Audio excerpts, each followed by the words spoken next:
taxes pay for government spending at the UK level, and what's the difference between the relationship at the Scottish Government level? Okay, so taxes in the UK level, there's a couple of ways you can look at this. So at the moment, obviously not, because the UK government borrow each year. There's a kind of a budget with a deficit.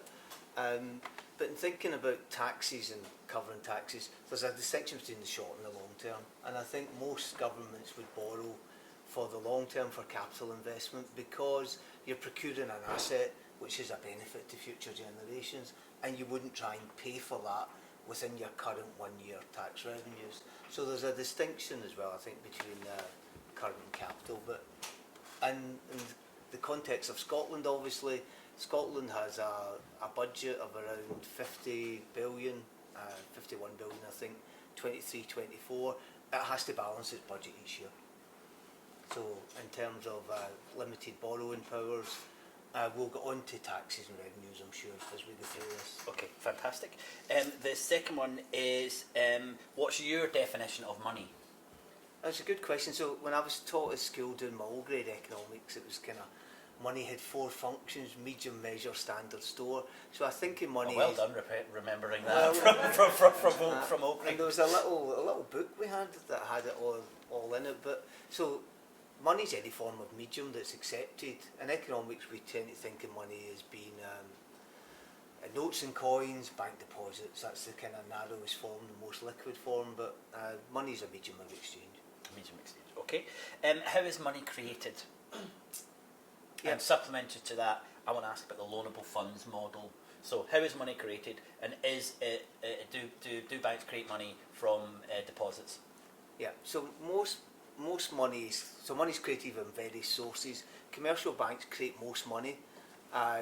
Essentially, when the commercial bank gives you a loan, they create a deposit for you. So they're creating that money within the system. Banks obviously have deposits. The ratio of deposits to lending is completely different. They leverage their own. Essentially, they make commercial decisions to give you a loan, and they have capital set aside to account that. So they don't. It's not a one for one. They don't have their deposits here and their loans there. Fantastic. How is the base rate, interest rate set in the UK? Yep, so it's set by the Bank of England. The Bank of England's the central bank of the UK. It's set independently. The Bank of England have a mandate which is given to them by government, given by the UK Treasury, UK government, and they set interest rates to meet that mandate. The mandate at the moment has an inflation target, but they have wider financial stability or wider remit. So it's set independent. It's influenced by, obviously, their target, where the economy is, and also what's happening externally. Okay, so you think there's a bit of influence by the market, but it's the central bank that decides on that rate? Yeah, yes, 100%. Great. Is the UK government like a household? And what's and you might not be able to answer the second part, but do you believe that governments should balance their books in the short, medium term, as an economist rather than under your civil servant's perspective? So, is the UK government like a household, and should a government balance its books in short, medium, and long term? So, I don't think the UK government's like a household, no. I think the household analogy people like, because a household has a budget. You spend your budget. If you don't, you borrow the budget. But it's not like a household. In terms of governments balancing their debt over the short, medium, and long term, I would go back to, I think, what I said in the first part of the opening questions around essentially depending on the nature of the debt. So if you're essentially, so in the longer term, so short term, no. I think short term, there's a number of reasons why the government have to borrow, stabilising the economy. There's different reasons, but I think in the longer term, so short term, no. In the longer term, there's some kind of stability that you would want. The distinction about is that the stability word again? Oh, that stability. I never thought about that from Stuart. No, I suppose it's not. I suppose if you look what's happened in the UK over the last 15, 20 years, debt to GDP under the Brown-Blair period, there was a target of 40%, and they had rules around net debt to GDP 40% and kind of balancing day-to-day revenue over a cycle. The financial crisis, obviously, and prior to that, they were struggling to maintain that. But I think this idea of the kind of investment rule that you can borrow to invest is certainly something that makes sense. Ultimately, it's all about arbitrary, really, in one sense or another, because it really depends what you're borrowing for and actually who you're borrowing from. So and the extent of that and how the markets kind of view that. So without saying the stability word, having some idea of the rationale behind the borrowing, what it's for, and over what trajectory. Because of course a 40% level or a 60% level is literally someone just coming up with a number. There's no, we have an optimal amount, or we have a fantastic economy at 60%, but we have a terrible economy at 55 or at 75. It's just a figure, isn't it, that people have decided on. And you've seen all of the issues around after the post-financial crisis. I think it was Rogoff or whatever, around the economies with debt ratios over 80-90% were suddenly more unstable. Again, a lot of that was shown not to be true. I'm going to give you 12 powers, okay, and I want you to put your hand up if they are reserved, okay? So put your hand up if they're reserved, okay? So it's a test for you. You don't need to do this because I hope you get 12 out of 12, right? I'm not sure. Okay, so 12, put your hand up if they're reserved. Keep your hands down if you think they're a power that Gary has. Okay, so number 1, betting and gambling. Okay, all right. I'll tell you the answers at the end. Consumer protection policy. Currency. Just to see if you're all awake. Yeah. Yes. Data protection. Okay. Most aspects of equality legislation. Okay. So all right, fine. Most aspects of energy. Okay. Employment law and industrial relations. Financial services. You can see where I'm going with this now, can't you? Yeah. Immigration, asylum and visas. Postal services. Telecommunications. Trade and industry. So all of them, the whole 12 of them, are powers that are reserved. So what does the Scottish Government do? What's it able to do considering that list of powers?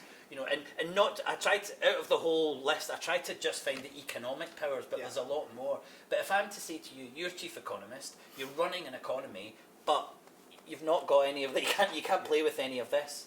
How does this list impact your day-to-day and the government's day-to-day ability to manage the economy?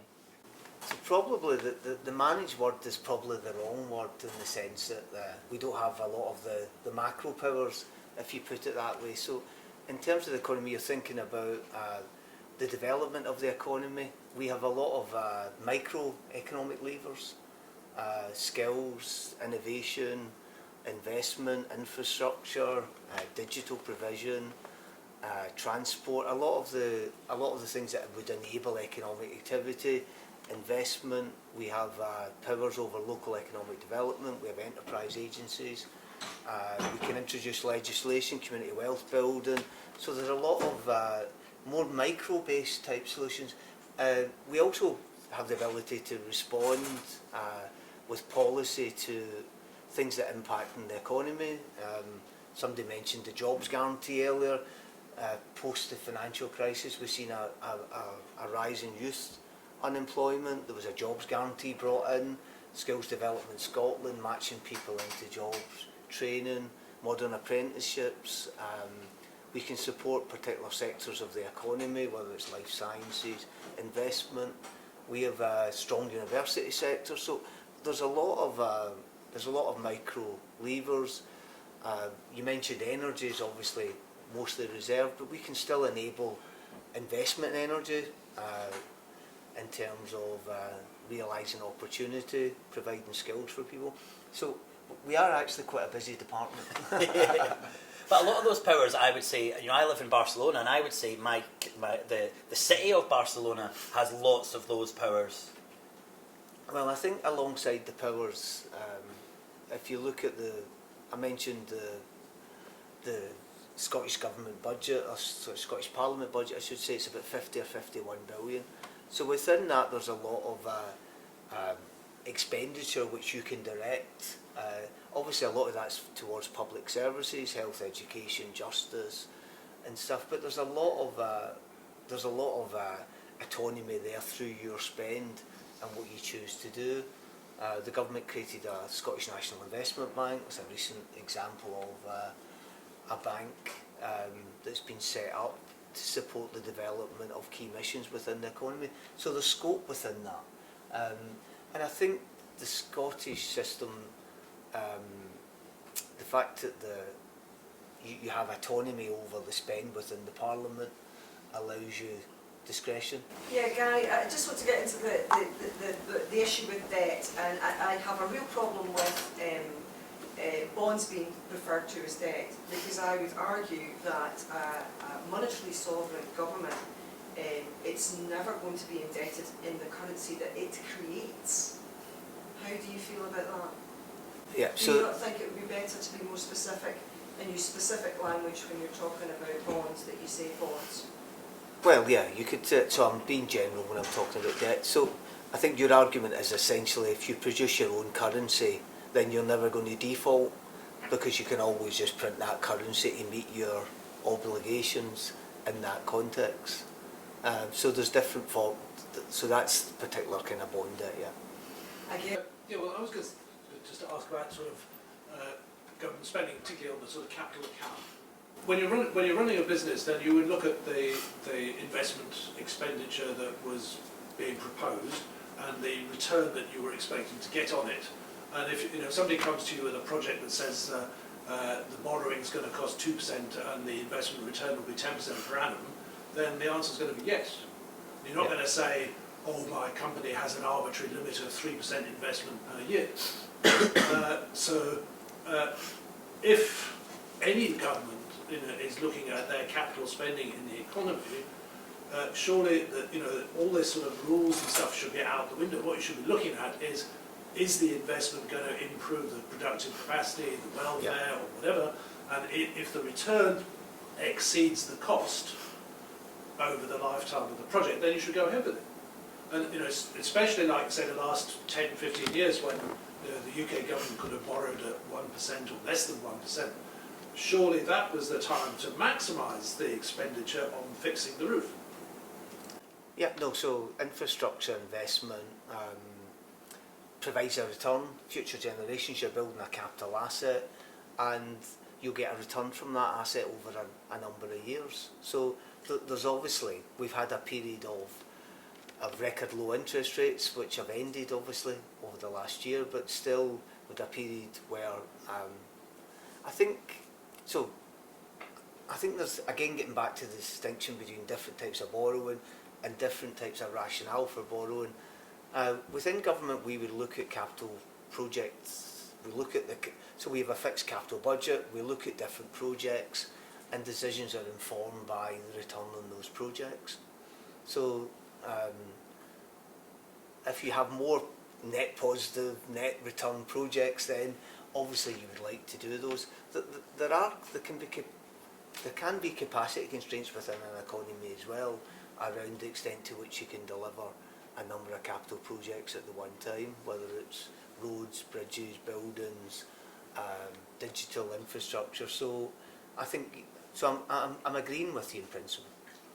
There's a lot of discussion in economic circles about what infrastructure actually is, because I would say that infrastructure investment is healthcare and education and pensions, because this is treating your population as part of your infrastructure. But when you talk about infrastructure as part of the Scottish Government, we talk about physical things, don't we? So we're allowed to invest in these physical things because they give a return, but when we spend on the population, this resource, the most Yeah. important resource, that's a different type of spending. And I've always found that really peculiar. There's different rules for a building than there is for people who are at a school, or for their school and the people who are at the school. If you take your example, you build a new nursery, that would count as capital, and then to run the nursery would be revenue. So they're different sources. And so what's the distinction? So running the nursery with the revenue, you're paying the wages, the costs and the provision of the nursery. The building, so that's a kind of current, it runs for a year, say. But that's arbitrary as well, isn't it? It is arbitrary. It's just but a I decision suppose, to put something in this category and not that category. But I suppose, so I suppose to It's not take... your decision. No, but to take, so there is these distinctions between capital and revenue, partly to do with, I think, the arguments around assets in future. But then your argument, or the argument proposed in the nursery, is by providing that provision, you're enhancing the welfare of your people, your early years, all of the advantages, and that you'll get a return. I know this argument, we've had this argument before, particularly feminist economists that argue that actually that this should be the capital revenue distinction doesn't really work. I think it's there, and it's there. It could change going forward, I don't know. But there's definitely a distinction, isn't there, Yeah. between those types of investment. Moving away from Scottish Government and talking more about your kind of economic perspective, what type of economist would you describe yourself as? And obviously, it's an interesting question. I would describe myself as a government economist. And I'm going to explain why, because in a sense within government, it's very much applied. We're looking at everyday issues, and we don't. We've got about 100 economists within the Scottish Government, all from different backgrounds. Everybody has will have a minimum 2-1 degree in economics. Loads have got master's degrees, ecological, health, environmental. Some have got PhDs. But when you're in government, you're applied to the areas that you work in. So you kind of draw on a bit of everything, and we engage with people that will come from different perspectives, have different views. So you can't be just one. You can't have just one view of the world. And also, I think it's worth saying is that economics continues to evolve, and we continue to kind of evolve with it in terms of the service we provide. Okay. People all have similar backgrounds, come from similar class, probably, similar education. They have a similar view of the world and similar frameworks within which they think, and that's probably not true. That to say that it's just a kind of arbitrary. Oh, here's a problem to solve, and we'll solve that problem. And my particular philosophy about life, or my particular framework of seeing the world, doesn't apply to that. Of course, it applies to that. It will always apply to that. It's the same with journalism. Most journalists come from the same place, same, can't take the right word I'm after, but the world that you live in, there's a framework. Are you you in a apply. Sorry? Are you in a silo? That's what you're asking. So to a certain extent, it would be hard not to argue what I'm saying is the case when most people come from a similar background. No, but it depends on the diversity or who the people are. We've got a kind of very diverse group of economists from different backgrounds, different education.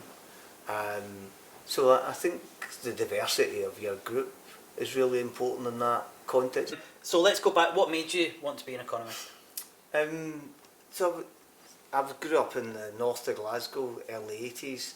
I had a really good economics teacher, managed to do O-grade economics, at a time when there was quite a lot of, obviously, industrial change, and I've seen quite a lot happening. So I had a real interest in trying to understand the economy, and I think he sold it to me. So that was my, and I felt I was good at it. So you kind of keep going back to something you get a positive experience from.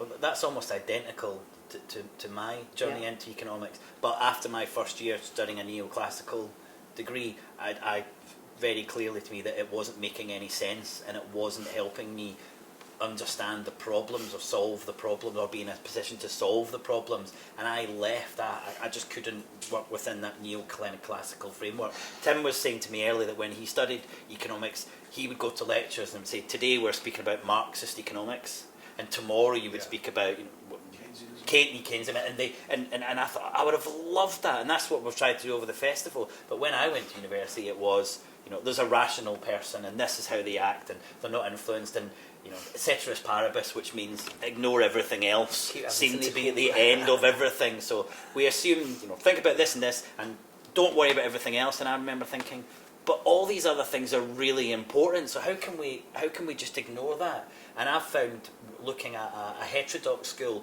that there's a much wider understanding of the importance of all of these other things. Have you continued that neoclassical journey, or do you think you've been a little bit more open to some other types of, personally not within the government? Yeah. No, so it's quite interesting. Sorry to hear you left after first year. First year's usually the good year. It gets drier in second year when you're getting all the micro and stuff. But so my own journey in terms of viewpoints, I think, one of the things that we were certainly taught when I was doing undergraduate, and my master's, was a kind of history economic thought, and actually that gets you into a lot of the different schools of thought, so really important for that. And was that in your master's, did you say, or was that I got it in my undergraduate, and it was in my master's as well, and you could do that. So for me personally,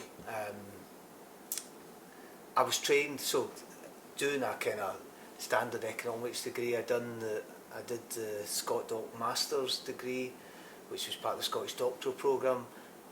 Probably very traditional. It's a training degree really for people that are going on to do PhD, or you want to work in research.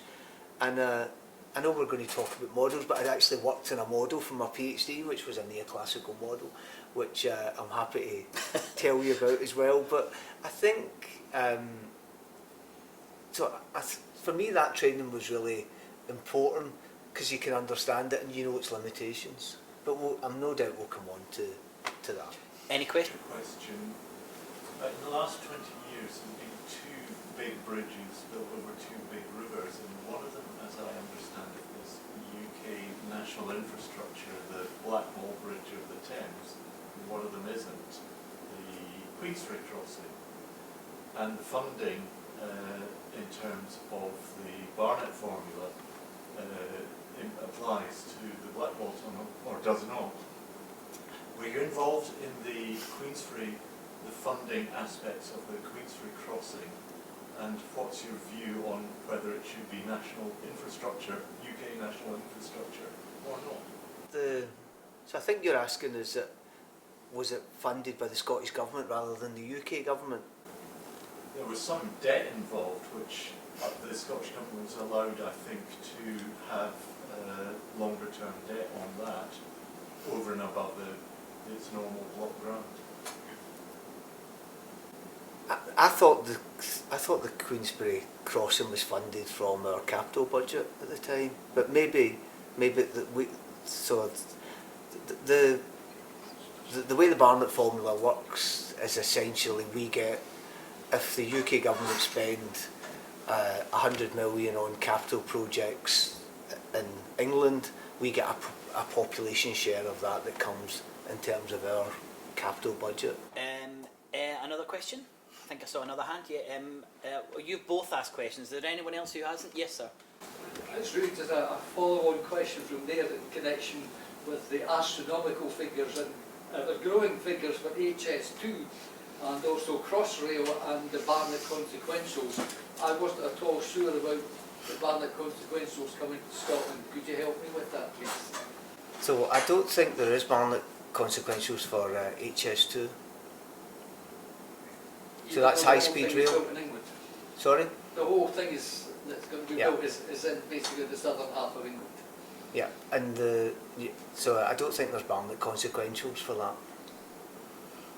Have you any idea why? I think that's a question you can answer. Okay. Well, that does seem, considering what you'd said about infrastructure and us getting a percentage. I know there was a conversation with the Welsh government, and they said you'll get benefit because people can travel from Wales to use HS2. So that's how they justified not giving it to Wales. I'm not sure what the justification is for Scotland, because it's a couple of 100 miles, and before we can get on to that. Last night we had a session on economic models and we discussed what's missing from mainstream models. So considering how limiting they are, should we pay any attention to mainstream economic models?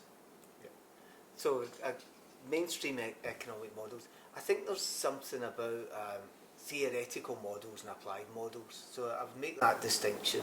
So in government we often use models because we want to understand the scale of a change, what it means in that context. I'll give you an example. COVID, March 2020, we obviously were responding to the pandemic. There was restrictions coming in. We estimated what we thought the impact would be in output and employment from the restrictions. Now to do that, that's a very simple model. It was a model we use. So the model gives you a context, but models in general, I think, one, you need to understand the assumptions, the limitations, two, the data that's behind them as well. And I think for me the benefits of working with models or try to think about models is the kind of logic process behind it, what's actually driving the results. And often that process is more beneficial than the actual final results. So thinking about what would be the impact, say, of increased taxes in one area, or an increase in the labour supply from childcare or migration. Try to think through the impact of models.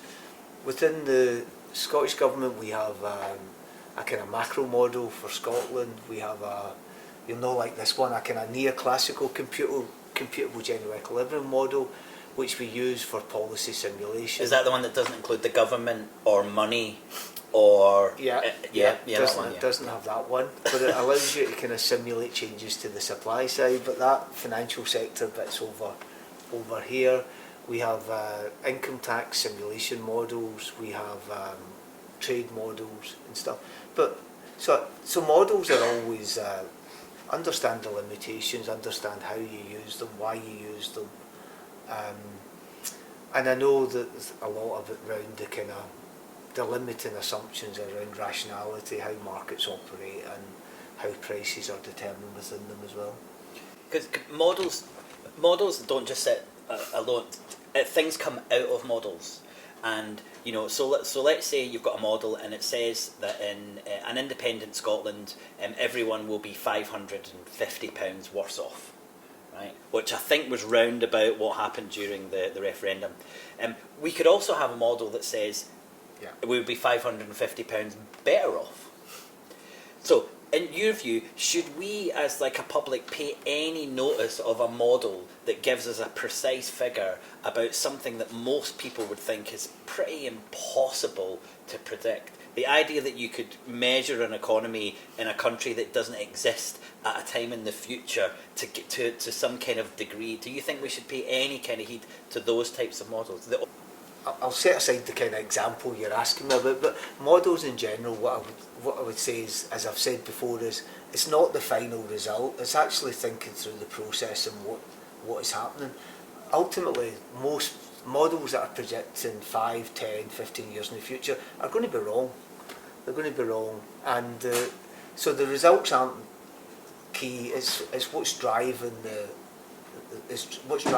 impacts, the linkages, and that's more important. But as the public, we don't see that. We just see the Scotland will be richer by 550 or poorer by 550 or any example that you want to think it. That's what comes out of those models, and I think we're getting an understanding of what's going in seems to be so limited that the idea that we can pay any kind of notice to models that are trying to be precise about something in the future is really, really limiting. But that's not what the general perception is of what comes out of these models. Yeah, so maybe people put too much emphasis on that final number, that kind of headline.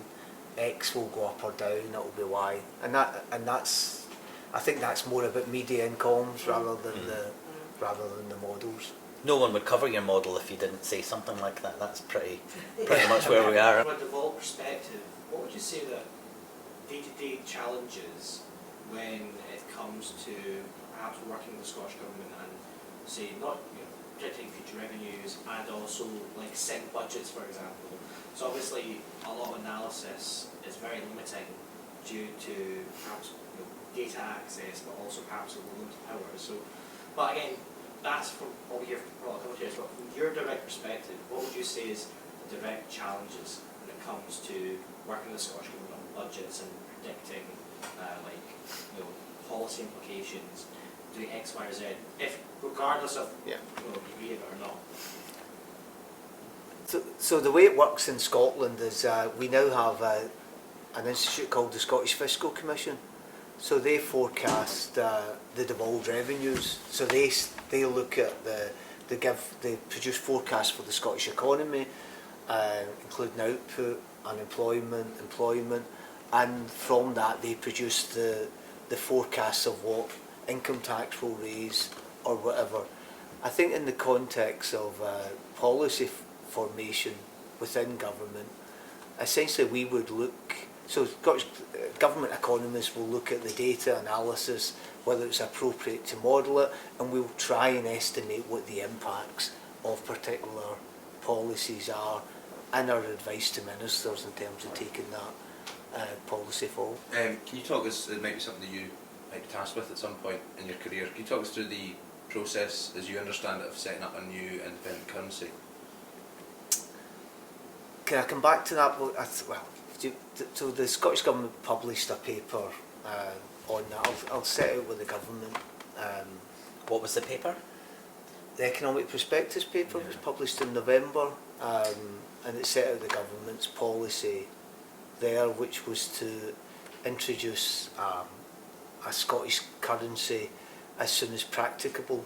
And the practicable word was to reflect essentially what it means as soon as you're ready. The paper set out different phases in terms of that approach. So the first phase, essentially, there's a phase after you vote, if there's a yes vote, and then there's and then between that phase and becoming a sovereign state, and essentially as part of that programme, the position was on the day of the becoming sovereign, they would continue to use sterling while they created a Scottish central bank and other institutions, and they would move to sterling and move from sterling, I should say, to create a Scottish currency in an orderly transition. I think that's me giving you back what was in the Scottish Government paper. You're aware that the SCUC recently produced a paper showing that within the devolved financial powers, they alleged that the Scottish Government was not using possibilities that it had to raise additional taxation to finance a more broadly based social and economic policy for Scotland. Would the Scottish Fiscal Commission be past the job of analysing something like that, making you at a distance so that you didn't get involved in policy making decisions, but it could come to you with possibilities for raising further financial benefits? So within government we have an exchequer and we have tax officials. So if there was a proposal around a new tax or developing a tax, they would do that initially and develop the tax, and we would feed into what we thought the tax would raise or any of the economic issues. The Scottish Fiscal Commission, if that tax was to then come into law or be part, they would be tasked with doing the independent forecast. So it's a bit of, they wouldn't be asked to develop the tax. It's a bit like the Office for Budget Responsibility. The UK government make changes to taxes, and then the Office for Budget Responsibility then provide the forecast revenues or the impacts from what they see the changes to be. So it's a bit of both. It would be within the Scottish Government, and then it would go to the Scottish Fiscal Commission. Quick question, please. So I think the two questions on that then. What do you think of GDP? And if we did something different, who would actually be coming up with these measurements or these indicators? Yeah. So obviously GDP is a measure of the value of goods and services produced. It's a headline indicator for the economy. I was in the earlier discussion when Shona was speaking. It's not a measure of well-being at all. Everybody knows the limitations of GDP. The Scottish Government produced a Wellbeing Economy Monitor, published last year, with 15 indicators within that. Again, published data sources to do with gender pay gap, preventable deaths, wealth inequality, investment, attainment. So it's a much carbon emissions, a much broader set of indicators.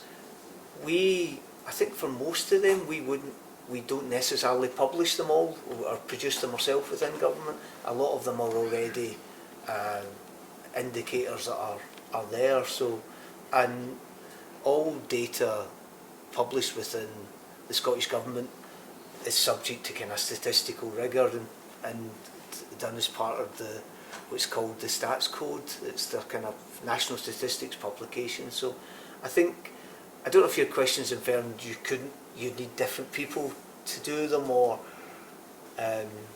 I wasn't sure, that's why I was curious whether this was, if the policy's developing all the time around loss and damage, let's say, about net positive and achieving of new targets that are almost certain to be there, whether these have to be farmed out to the people who are specialising into this area who are not in-house economists with the government, or whether you would simply say, this is part of our responsibility, we need to send our own existing staff to be trained in how to do these sort of indicators. Yeah. The last question I've got for you is just I'd like your view on the publication that we all know and love, which is GERS. Yeah. So let me say a little bit about GERS. So GERS was first, for those that know the background, was first created, I think, first published in 1992, became an annual publication from 1995, and so it's been running. I think the GERS that was published last year was the 29th in the series. What it sets out to do is it's called Government Expenditure Revenue Scotland, so it sets out the total expenditure both in Scotland, total public expenditure in Scotland and for Scotland. So that allocates expenditure by the UK government in areas that, say for instance, defence or foreign affairs to Scotland. Also allocates share of interest payments and other things like that. On the revenue side, it estimates all revenue raised in Scotland, and again a share of equivalent UK revenues, and also includes oil and gas revenues on a geographical and per capita basis. So you get these numbers and you get a figure that gives an implied or notional deficit. And it's implied or notional because obviously the Scottish Government doesn't borrow, it balances its budget each year, and it's very much Scotland within the context of the UK. So it's published each year. It's a statistical publication which is produced by statisticians within the Scottish Government, and because it's a national statistics publication, all methodology notes for every estimate are there. It's sub-UK accounts. As I say, Scotland doesn't borrow, so by the nature of it, a lot of it has to be estimated. Where there's out-term data is used, but without that, it's estimated. Okay, I think that's a really clear idea of what that is.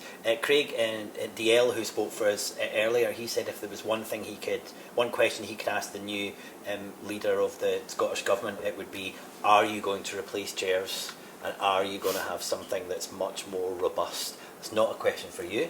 That's just what, so Craig really sees the importance of that. Thank you so much for your time. We've really enjoyed that, and on behalf of the audience, thank you very much. Thank you.